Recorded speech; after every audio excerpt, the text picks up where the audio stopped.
Selamat pagi Bapak Ibu Saudara Sobat Messenger. Mari pada pagi hari ini kita kembali bersama-sama untuk merenungkan firman Tuhan. Walaupun meskipun online tapi kita tetap tidak dapat mengurangi semangat kita. Mari sebelumnya kita masuk di dalam doa. Mari kita berdoa. Bapa di dalam surga, terima kasih untuk pagi hari yang baru yang Tuhan sudah berikan kepada kami. Terima kasih Tuhan selalu menyertai kami Tuhan di tengah kondisi apapun. Kami belajar untuk mengucap syukur Tuhan. Dan pada saat pagi hari ini Tuhan, kami mau merenungkan kebenaran-Mu Tuhan, merenungkan sabda-Mu untuk mengawali hari kami Tuhan. Terima kasih Tuhan, tolong setiap kami, Roh Kudus pimpin hati dan pikiran kami. Hanya di dalam nama Tuhan Yesus Kristus, Bapa kami yang baik. Amin. Bapak Saudara, mari kita membuka Alkitab kita yang terambil dari bagian firman Tuhan, yaitu di Pengkhotbah pasal yang ketiga, ayat yang pertama sampai ayat yang ke-15. Pengkhotbah pasal yang ketiga, ayat yang pertama sampai ayat yang ke-15. Namun kita hanya membaca ayat yang pertama, kemudian dilanjutkan ayat yang ke-9 sampai yang ke-15. Saya akan membacakannya bagi Bapak Ibu Saudara sekalian. Bapak Ibu Saudara silakan menyimaknya di Alkitab masing-masing. Demikianlah firman Tuhan. Untuk segala sesuatu ada masanya. Untuk apapun di langit ada waktunya. Dilanjutkan ayat yang ke-9. Apakah untung pekerja dari yang dikerjakan dengan berjerih payah? Aku telah melihat pekerjaan yang diberikan Allah kepada anak-anak manusia untuk melelahkan dirinya. Ia membuat segala sesuatu indah pada waktunya, bahkan ia memberikan kekekalan dalam hati mereka. Tetapi manusia tidak dapat menyelami pekerjaan yang dilakukan Allah dari awal sampai akhir. Aku tahu bahwa untuk mereka tak ada yang lebih baik daripada bersuka-suka dan menikmati kesenangan dalam hidup mereka.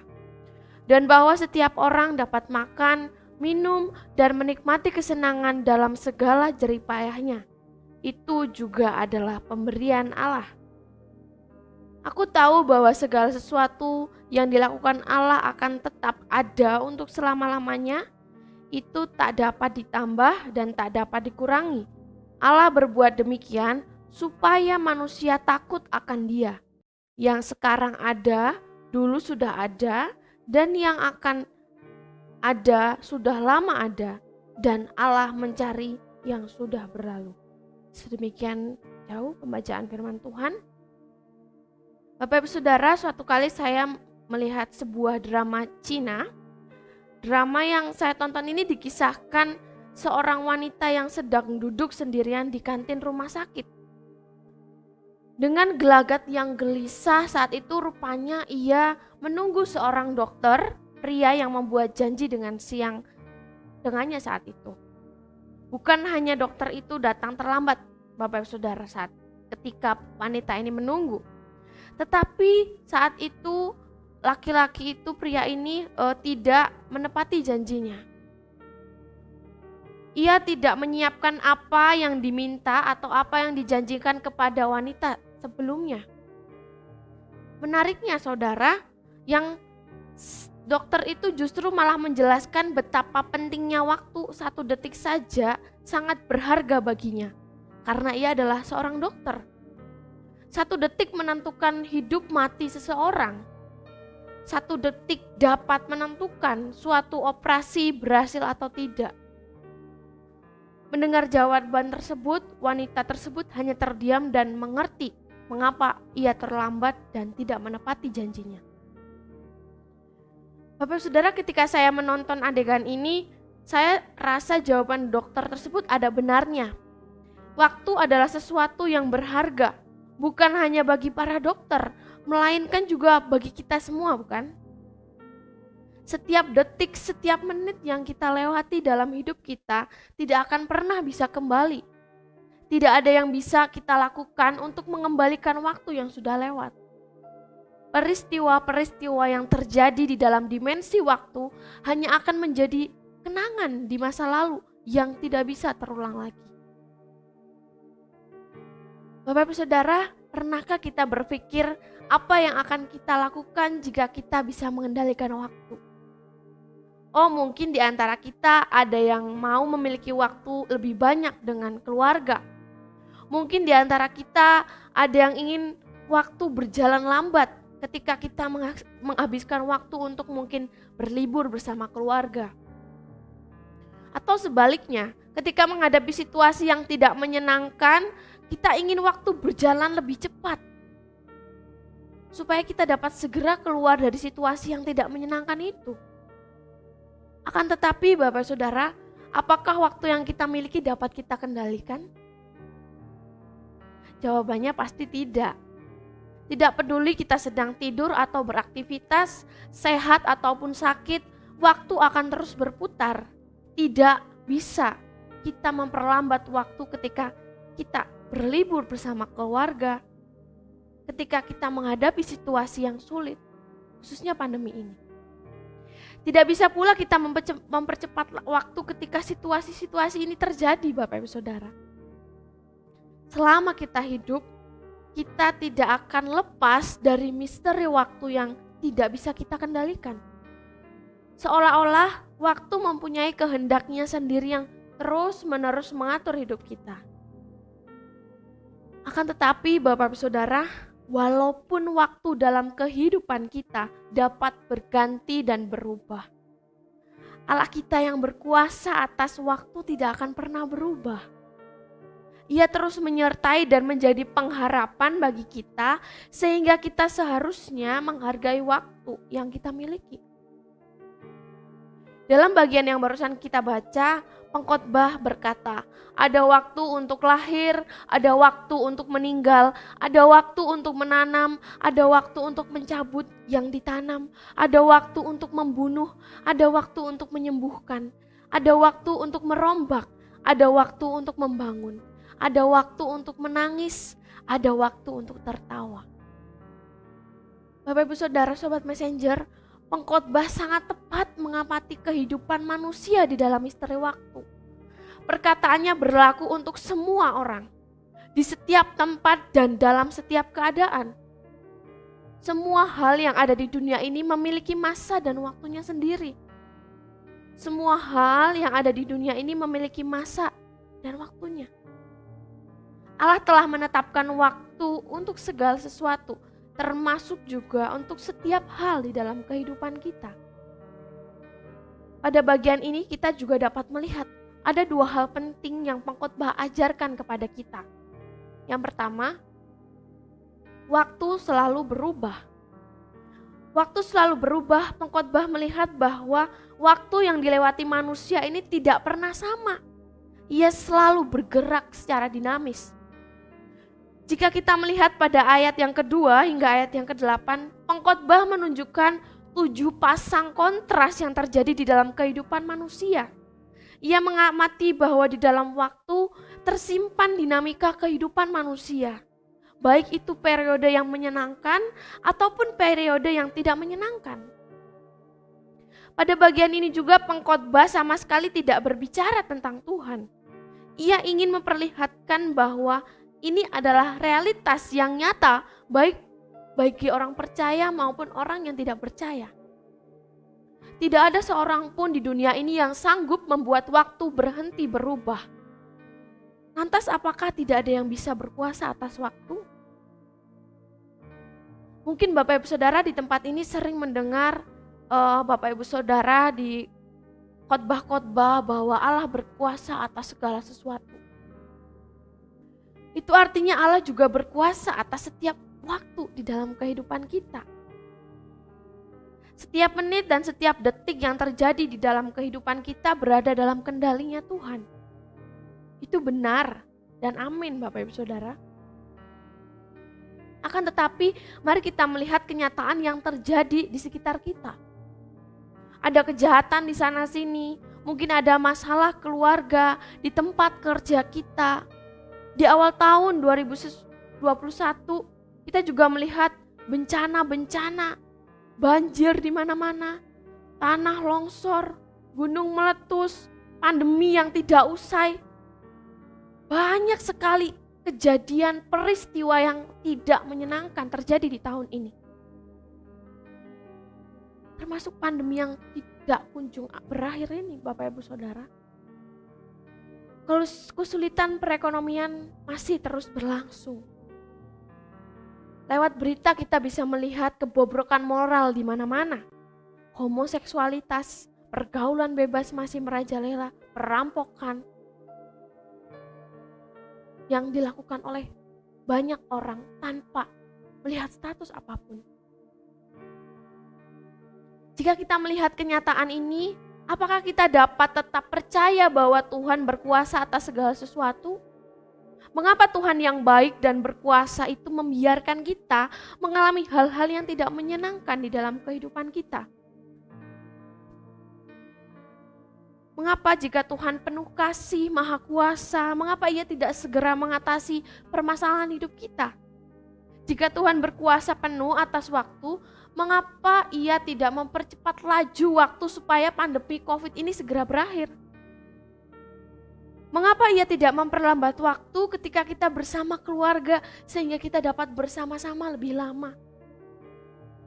Tidak jarang Bapak Ibu Saudara, kenyataan hidup yang pahit membuat kita meragukan kedaulatan Tuhan atas setiap waktu di dalam kehidupan kita. Akan tetapi Bapak Ibu Saudara, pengamatan pengkhotbah tidak berhenti hanya sampai sana. Ia menunjukkan fakta yang lebih utama daripada waktu yang terus berubah. Hal yang kedua adalah waktu ada di genggaman Allah yang tidak pernah berubah. Inilah yang diajarkan pengkhotbah. Pengkhotbah sadar bahwa waktu yang ada di dalam kehidupan manusia pasti berubah. Waktu mendatang sukacita, tetapi terkadang ia juga dapat mendatangkan duka cita. Namun pengkhotbah percaya bahwa semuanya itu ada di dalam genggaman tangan Allah yang tidak pernah berubah. Segala sesuatu yang Allah kerjakan akan tetap ada untuk selama-lamanya. Allah berkuasa atas waktu, Ia tidak pernah dikendalikan atau dipengaruhi oleh waktu. Bapak Ibu Saudara, ini adalah sebuah pengajaran yang luar biasa bagi saya. Pengkhotbah yakin bahwa kebaikan dan kasih Allah tidak akan pernah berubah ataupun luntur seiring berjalannya waktu. Sangat berbeda dengan kita yang hidup di dunia ini. Kita mungkin bisa mengasihi seseorang, kita bisa menjadi baik. Tidak semua kebaikan dan kasih kita terbatas. Kebaikan dan kasih kita bisa saja memudar seiring berjalannya waktu. Coba lihat di dalam diri kita. Masihkah kita mengasihi keluarga kita mungkin? Masihkah kita baik kepada orang lain yang mungkin kita gak suka? Jika iya, puji Tuhan, jika itu masih bertahan. Akan tetapi seringkali kebaikan dan kasih kita itu dengan cepat dapat berubah dipengaruhi oleh hal-hal lain, terutama oleh waktu. Jika orang yang kita kasihi mengecewakan kita, bisa saja kasih itu memudar. Sementara itu, Allah tidak pernah berubah, Bapak Ibu Saudara. Di masa yang paling sulit sekalipun, Allah tetap mengasihi dan memelihara kita. Tidak hanya itu, Bapak Ibu Saudara, pengkhotbah mengatakan dengan sangat jelas pada ayat yang ke-11, dia berkata, Allah membuat segala sesuatu indah pada waktunya. Bapak Ibu Saudara, ada pengharapan yang tersedia bagi kita sebab Allah berkuasa atas segala sesuatu. Sekalipun saat ini kita merasakan kondisi-kondisi yang sulit dalam kehidupan kita, meskipun pandemi COVID masih berlangsung di sekitar kita, meskipun ada banyak waktu dan peristiwa yang tidak dapat kita mengerti di dalam kehidupan kita, kita tetap dapat percaya bahwa Allah pasti sanggup menjamah momen-momen tersebut dan membuat indah pada waktunya. Bapak Ibu Saudara, suatu kali saya mengingat sebuah peristiwa di masa lalu. Peristiwa ini banyak dimuat di berita-berita zaman saat itu. Bertahun-tahun yang lalu di Skotlandia tinggal keluarga besar dari seorang pria bernama Tuan Clark. Keluarga Clark saat itu memiliki mimpi untuk pergi ke Amerika. Saat itu Clark dan istrinya bekerja dan berusaha untuk menabung dan berdoa kepada Tuhan untuk kerinduannya membawa ke-9 anak mereka dan diri mereka sendiri untuk pergi ke Amerika Serikat. Pasti butuh waktu yang bertahun-tahun ya Bapak Ibu Saudara untuk menabung, membawa mereka bersama-sama untuk ke Amerika. Mereka juga saat itu berdoa bertahun-tahun, akan tetapi mereka akhirnya menabung cukup banyak uang dan mendapatkan paspor serta reservasi untuk seluruh keluarga mereka di kapal baru untuk pergi ke Amerika Serikat. Saat itu seluruh keluarga Tuan Clark dipenuhi dengan antusias, dengan kegembiraan tentang kehidupan baru yang akan mereka jalani di Amerika. Namun 7 hari sebelum keberangkatan mereka, putra bungsu dari ke-9 anak Tuan Clark digigit oleh anjing. Hal itu membuat dokter harus menjahit kaki anak laki-laki tersebut dan menggantungkan kain kuning di depan pintu rumah Tuan Clark saat itu sebagai tanda hal ini kemungkinan karena anak bungsu itu terkena rabies. Sehingga keluarga mereka harus dikarantina selama 14 hari. Seketika itu juga impian keluarga pun sirna. Mereka tidak akan dapat melakukan perjalanan mereka ke Amerika seperti yang mereka rencanakan. Sang ayah Tuan Clark dipenuhi dengan kekecewaan dan amarah. Saat itu dia melangkah ke dermaga untuk melihat kapal yang saat itu seharusnya dia naiki pergi begitu saja tanpa mereka. Sang ayah menitikkan air mata kekecewaan dan sungut-sungut dan mengeluhkan hal itu kepada Tuhan akibat tragedi putranya dan atas kemalangan impian mereka juga yang tertunda saat itu. Tidak lama setelah itu Bapak Ibu Saudara, 5 hari kemudian terdengar berita yang tragis menyebar ke seluruh Skotlandia. Yaitu peristiwa tenggelamnya kapal Titanic. Kapal Titanic yang perkasa yang dikabarkan itu tenggelam. Kapal itu merenggut ratusan nyawa bersama dengan orang-orang di dalamnya. Dan keluarga Clark seharusnya yang saat itu berada di kapal itu, tetapi karena putranya telah digigit oleh anjing, mereka harus tetap berada di Skotlandia.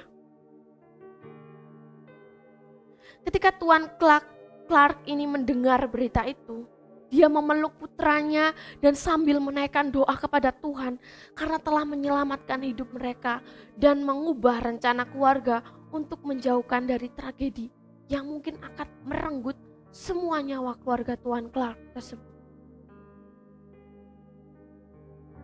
Bapak Ibu Saudara, mari melihat ke dalam kehidupan kita.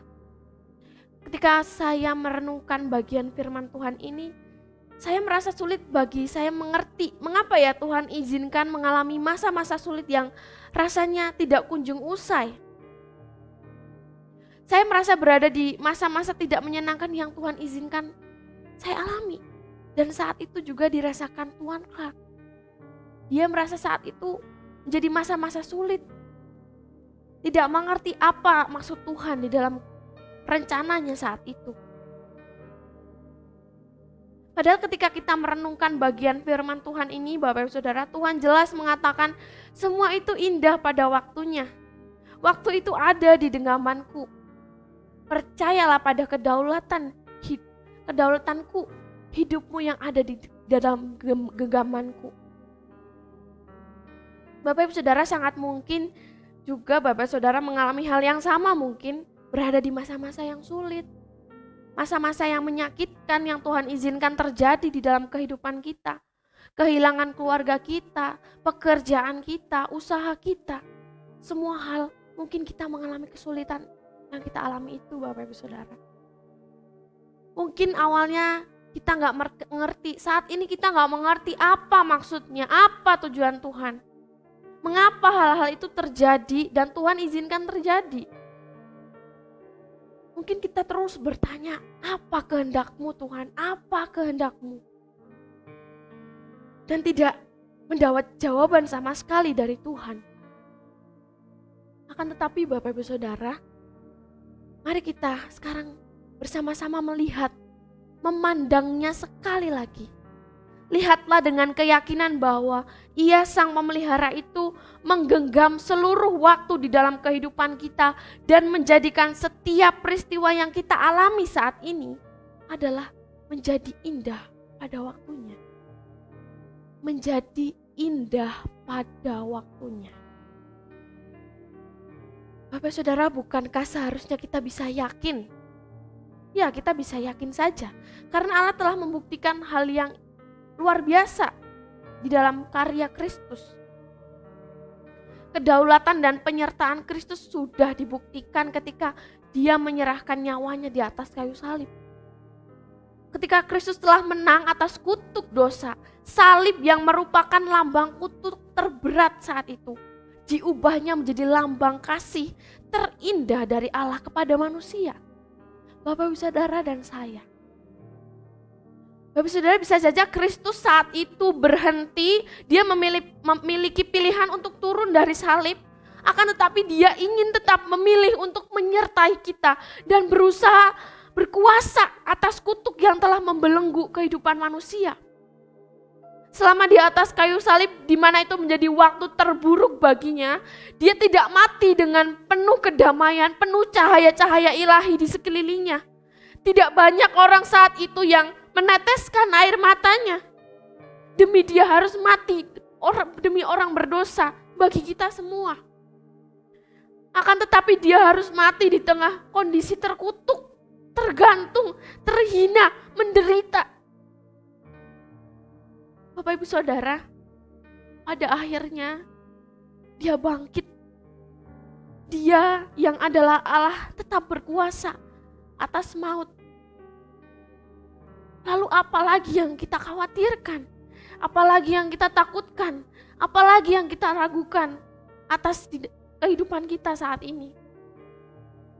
Seharusnya karya Kristus itulah yang menjadi dasar keyakinan kita bahwa Ia sanggup membebaskan kita dari belenggu dosa yang seharusnya itu adalah waktu-waktu tersulit yang pantas kita semua alami.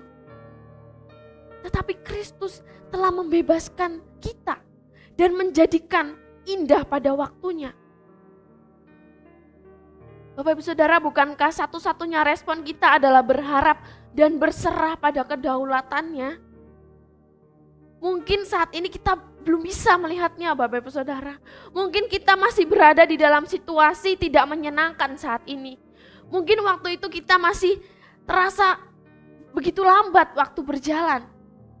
Akan tetapi apa yang kita lakukan untuk mengisi waktu-waktu ini Bapak Ibu Saudara? Apa yang akan kita buat selagi menunggu Tuhan menjadikan semua indah pada waktunya? Akankah kita hanya duduk diam tanpa melakukan apapun? Dengan mengeluh mungkin, bertanya terus? Atau apakah kita mau dengan hati yang tulus mengisi waktu kita yang kita jalani ini sebaik-baiknya? Apakah kita mau memakai waktu apapun dalam kehidupan kita, menghargai setiap waktu yang ada sebagai bukti keyakinan kita bahwa Ia akan menjadikan semua indah pada waktunya? Mari Bapak Ibu Saudara, kita memandang waktu yang saat ini kita jalani sebagai sebuah penantian yang akan Allah genapi untuk menjadikan segala sesuatu indah. Tuhan mau kita menghargai waktu yang Ia berikan kepada kita, baik atau tidak baik waktunya, dengan cara mempergunakan waktu itu demi kemuliaan-Nya. Supaya apa? Supaya manusia, semua orang melalui kita mengenal Allah dan takut akan Dia dan merasakan kasih yang begitu besar. Bapak Saudara, saya menyadari bahwa fakta ini bukanlah hal yang mudah untuk kita terapkan di dalam kehidupan kita. Tidak mudah bagi kita untuk menghargai waktu-waktu yang tidak menyenangkan. bersyukur dengan waktu-waktu yang tidak menyenangkan. Melewati waktu-waktu yang tidak menyenangkan, tidak mudah Bapak Ibu Saudara. Ada kalanya justru kita gagal dan malah mengeluhkan kepada Tuhan. Memang manusia tidak dapat sepenuhnya menyelami pekerjaan yang dilakukan Allah dari awal sampai akhir. Pandangan kita terlalu sempit untuk memahami rencana Allah yang indah itu, yang mungkin kita rasa itu adalah sesuatu yang buruk, sesuatu yang sulit, sesuatu yang menyusahkan hidup kita. Namun Bapak Ibu Saudara, kita bisa percaya karena firman Tuhan mengatakan Tuhan akan menyertai kita. Tuhan akan memampukan kita untuk menjalani waktu-waktu tersulit kita dan menantikan waktu ketika Allah mengubah segala sesuatu indah pada waktunya. Mari Bapak Saudara, kita responi firman ini, kita renungkan firman ini untuk menjadi dasar kita menjalani hari-hari kita. Kiranya Roh Kudus dapat menolong kita untuk mau melakukan firman Tuhan. Mari kita berdoa.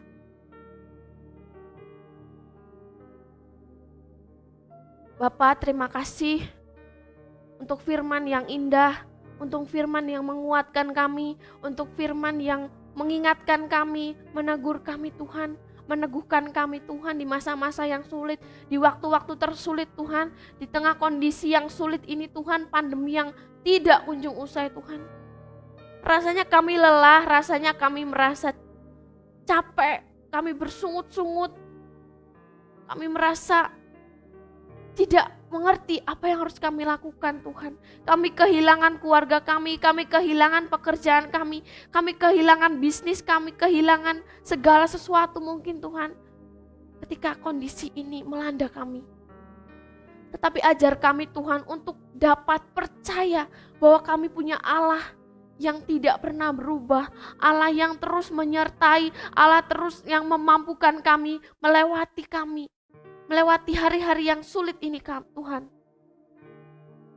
Tidak mudah Tuhan bagi kami untuk memandang-Mu bahwa Engkau Allah yang berkuasa atas segala sesuatu, atas waktu ke dalam kehidupan kami. Tetapi ajar kami Tuhan, melalui Roh Kudus yang ada di dalam diri kami, mampukan kami Tuhan untuk percaya penuh, untuk bersandar penuh kepada Engkau. Terima kasih Tuhan. Terima kasih, dan pada pagi hari ini Tuhan, kami akan menjalani hari kami Tuhan, mampukan kami Tuhan untuk melakukan firman ini Tuhan. Mampukan kami Tuhan, dan kiranya Roh Kudus menuntun setiap hati dan pikiran kami, Sobat Messenger yang ada di rumah. Terima kasih Tuhan, pada pagi hari ini kami berdoa juga untuk kondisi ini Tuhan. Tuhan tolong mampukan setiap orang-orang yang terdampak dengan pandemi ini Tuhan. Kiranya Tuhan juga memberikan kekuatan, memberikan damai sejahtera ketika mereka harus melewati masa-masa sulit ini Tuhan. Dan membuat mereka bersandar kepada Tuhan. Terima kasih Tuhan, terima kasih. Kami menyerahkan setiap doa permohonan ini dan meminta dengan anugerah Tuhan dan belas kasih Tuhan. Hanya di dalam nama Tuhan Yesus Kristus kami berdoa dan mengucap syukur. Amin. Terima kasih Bapak Ibu Saudara, Tuhan Yesus memberkati.